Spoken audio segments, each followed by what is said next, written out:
Chaos with some structure leads to creativity, but chaos for the sake of chaos is just chaos. There's no boundary. There's no kind of fun of like, oh, what happens if I get up to the edge? Maybe what happens if I go a little bit over? So it can allow for a lot more excitement and magic when you have the structure. But again, you're doing the structure for a purpose, not because somebody told you so and because you're bad or you're wrong or that you're hurting people because you go against the structure. The rules are there for a purpose, and if you don't know what the purpose is, find it out or figure out what the purpose is and then start to shift the rules, the structure, the habits so that it matches and allows for that purpose to come into alignment. But this sense of structure that you create is going to allow you to feel safe so that you can really play, so that you can really create, so that you can use that whole space and maybe, you do play around with the boundaries a little bit. Are you ready to live a life with enough time, money, and energy? Have relationships and connections that delight you? Are you ready for the extraordinary life you know you've been missing? If so, then this is the place for you. I'm a best-selling author, coach, consultant, and speaker who's worked in technology for over 2 decades. I'm a leader at transforming people and organizations from operating in fear, obligation, and guilt to running off joy, ease, and love. It's time for Engineering Emotions and Energy with me, Justin Wink, Ph.D. Hi there. Today, talking about what is your relationship to structure? And I mean, not just, the buildings, the roads, although there could be something to that, but the structure that you encounter in your life. What are the ways that things are supposed to be? What are the rules to be followed, the regulations, the processes, or even the habits? And then what's your relationship to these? That's what we're going to be going over in today's show.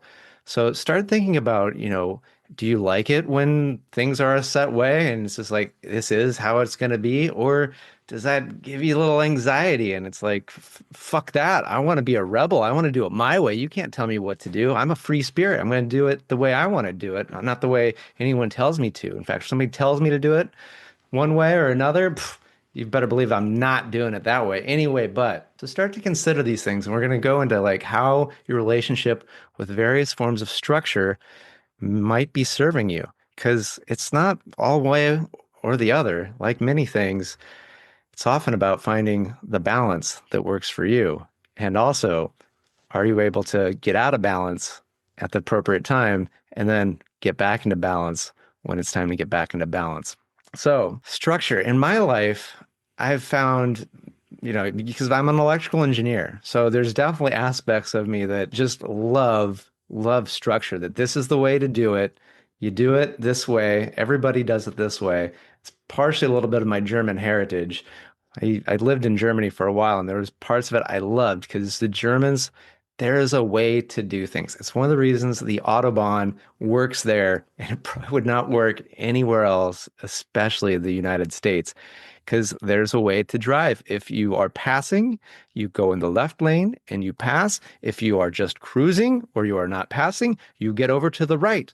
And if you, for some reason, make a mistake and you are cruising or going slow in that left lane and somebody comes up behind you wanting to pass and they flash their lights or honk their horn, do you know what a German does? They move over and get out of the way. Oh, that's incredible. Do you know what happens here in the United States if you were to come up behind somebody and flash your lights and honk your horn? Oh, now they're gonna fucking obstruct. Who are you to tell them how to drive? They're driving, it's their lane, their way. Fuck you. Now I'm gonna get in your way and obstruct you and show you who's boss. So culture has a part of it, your upbringing has a part of it, and then your personality has a part to it.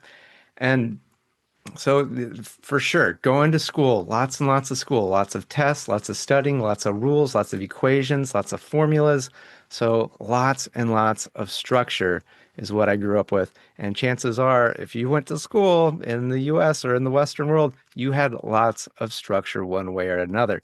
And that's one of the things that I started to realize is that for the most part, we all, whether, we are aware or not, or it was explicit or not, have a big influence of sort of a militarized way of being that, this is there's a way to do things, and if you're out of the bounds, then it's wrong and there's something wrong with you. And so this goes, to how our schooling is and how a lot of our workplaces are. If you really look at how a well-formed military functions, you'll probably see that there's a lot of that influence in most aspects of your life. And you might even say, well, oh wait, no, I work at a startup and we're very loosey-goosey and things like that. And oftentimes when there's something that we don't like, we don't actually create what it is we want. We just react to it and we do the opposite. So a lot of these, really, really open ways of working, they're more just a response to that sort of militarized of working, thinking, being, doing. And so is that really a way of being free and independently creating? I'm going to submit that absolutely not. That it's still just bringing along that very structured, overly rigid, militarized way of thinking and doing. So, am I saying that we just got to get rid of structure altogether and like really choose to like really do whatever we want? Actually, not at all, because structure is important, but it's the type of structure and the purpose of why the structure is there in the first place. Because one way to think of structure is in terms of masculine energies and feminine energies. And so a masculine is all about structure, a container, safety, ways of doing things that can ensure that there's a space for what is meant to go in that. What is meant to go into that? That's where the feminine energies come in. That's the creation. That's the flow. That's the I don't know what, but I'm going to fill it with something really cool and amazing, and I don't exactly know what it is yet. And you look at any kind of art, and you're going to see this interplay of structure that allows for the creativity, the space. So think of painting. What's the structure? It's the canvas. It's that blank piece of rectangle, and the painting goes in the rectangle. Now, you might think of like there's other arts that sometimes play with that, like Banksy, turning other things into a canvas. And there's other artists that will sometimes, paint on the canvas and then paint on the wall or do something that's out of the canvas. Yet the canvas is still important to sort of define where to create. So even when it's Banksy on a building or something like that, there's still like that has become the canvas effectively. And thinking of dance, if there's no floor, there's no dance. There's nothing to push and jump and go against and provide that friction and all that other stuff. We see that, if we move the dance instead of on a dance floor or a stage into the water with synchronized swimming, it's still something, but it's definitely different, right? So the structure is going to influence what you can create and how you're able to create. And you might be going, Justin, I have no interest in being an artist, a dancer, any of these things. I've got a business to run. Right. And your business is going to require some structure. And you're likely consciously or unconsciously creating a structure that's either just a holdover from what's been done or a response to it. Either way, you're not actually crafting the structure based on what it is you're wanting to do. And so it's noticing what structures don't work that are both traditional and also non-traditional and creating your own structure that works for what it is you're trying to accomplish. So there's a little bit of you're going to need a structure in how you create your structure, right? And then you're going to have to test it, try it out. So, like a little bit of like this podcast, it's like it's like, well, that's got to be every single week, or that's got to be every single day, 5 days a week, right? Like a lot of really popular podcasters, YouTubes, it's like they do daily or what. But then there's also the like, well, I'm just going to do it whenever I feel like it. I'm going to do it whatever I want. And the thing is if I just do it whenever I want, then I'm not having a set time to be able to like create and get into this mode where I'm going to share something with you in a way that is unique and fun and exciting. Uh, s- but I also don't have to do it every single day or even every week, which is why currently I'm doing every other week. Not super common, but it's still structure and it works for me, my business, and ideally, if you're subscribing, it's working for you. Like maybe you want more, maybe you want less, but this is what it is, and you can count on that. And again, structures can change and shift. At some point, maybe I'll go once a week, maybe I'll go once a month. We'll see. But, it's going to be a conscious decision based off of what are my goals and what serves both me and the people that I'm serving and the medium and things like that. And so when it comes to your business, or your life or your relationships, stop trying to just like go against the structure and try to see what's the structure that's going to serve what it is you want to create in your life. Because again, like if you want to meet people, you need some structure to go out and meet people. Just, sitting around and doing nothing because it's like, well, all the other ways haven't worked. Like that's a response. That's not going to work. But also being maybe highly overly rigid and it's like, oh, this is the way that you go and meet people is you go do this activity, then this activity, then this activity, da, da, da, da, da. Maybe that doesn't work. So finding a structure of something like, well, I'm gonna look for things in this category so that I can meet people that are interested in the things that I'm interested in, then that's some structure to like, your social, relational, whatever.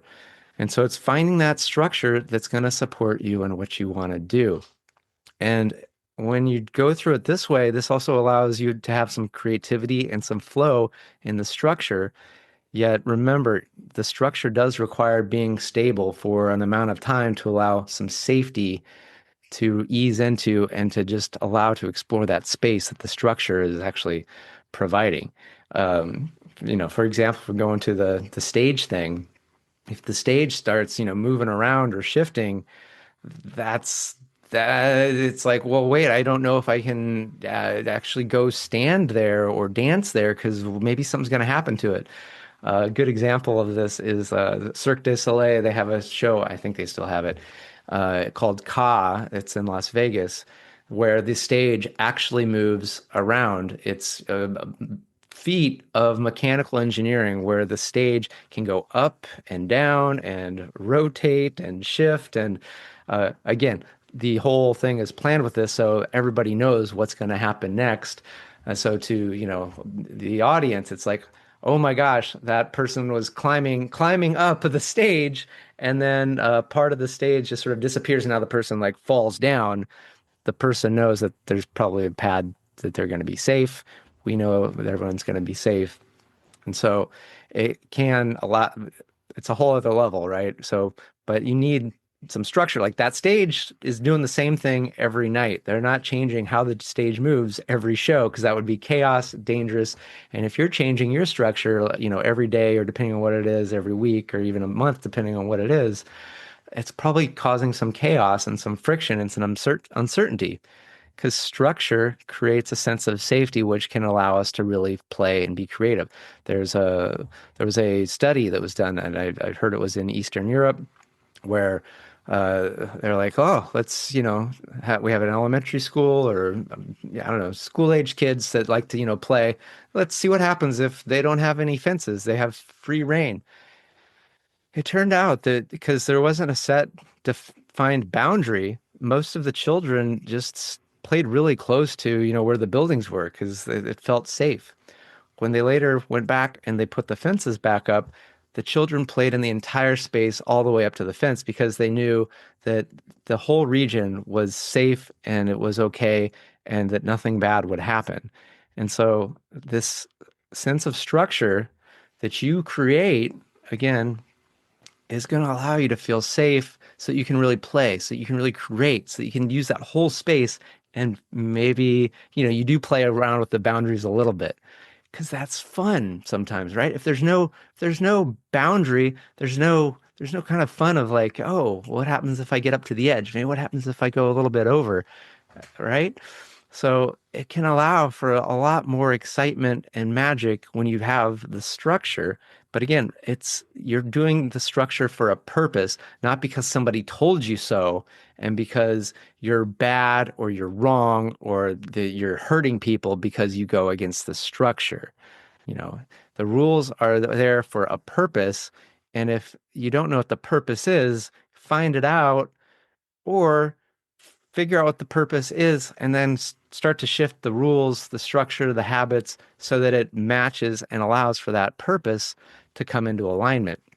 So it really is about again, this is like, we talked about how it's like masculine and feminine working together, the yin and the yang. They go together, they support each other for this beautiful dance of life and creation that allows you to create beautiful relationships, beautiful body, beautiful business, and beautiful adventures and experiences. So again, can I encourage you to see what's your relationship with structure, the rules, the regulations, the habits, the things that you believe have to be this way. And are you too far one way or the other? And what's some structure that you could lovingly bring into your life and your world?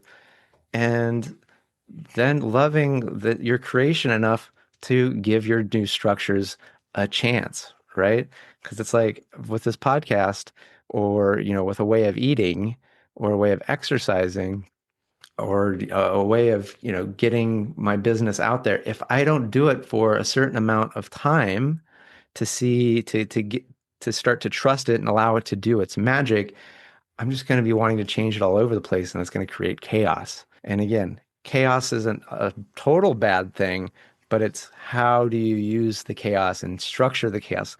Chaos with some structure leads to creativity, but chaos for the sake of chaos is just chaos. And there's probably not that you're going to ultimately enjoy in pure, unbridled chaos.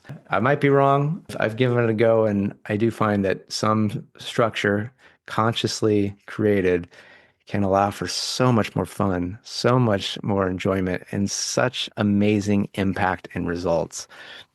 And so with that, I'd like to hear what your take is. So let me know, by a comment or messaging me on the social medias, Justin Wink, Ph.D. What are your thoughts? What's your relationship to structure? And what's an area where maybe you could maybe shift your structure, maybe loosen it a little bit or maybe tighten something. So I'd really love to hear that. And again, if it's something where like you want some support, it's one of the things where I'm really great to work with. My book, Engineered to Love, also has some ways to maybe figure out like where there's some things that maybe could use some shifting or some changing, or just giving you some reflections of where you're at, so then you can figure out, well, where do you really want to be? And with that, I want to thank you so much, and good day. Thanks for tuning in to Engineering Emotions and Energy with Justin Wink, Ph.D. Today's episode resonated with you? Please subscribe and leave a 5-star review. Your feedback not only supports the show, but also helps others find us and start their journey of emotional and energetic mastery. You can also help by sharing this podcast with someone you think will love it just as much as you do. Together, we're engineering more amazing lives.